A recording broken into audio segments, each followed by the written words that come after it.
அட்டமச்சனியின் நட்டங்கள் தவிர்க்க எங்கள் வலம்புரிநாதன் வலக்கை மேலே அட்டமச்சனியின் நட்டங்கள் தவிர்க்க எங்கள் வலம்புரிநாதன் வலக்கை மேலே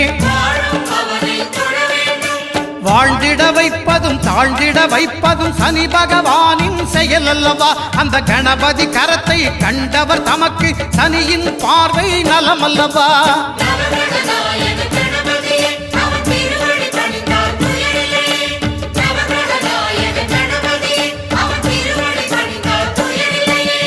ஒன்பது கோளும் ஒன்றாய் காண அங்கு கற்பகம் என்னும் கடவுளின் மெய்யில்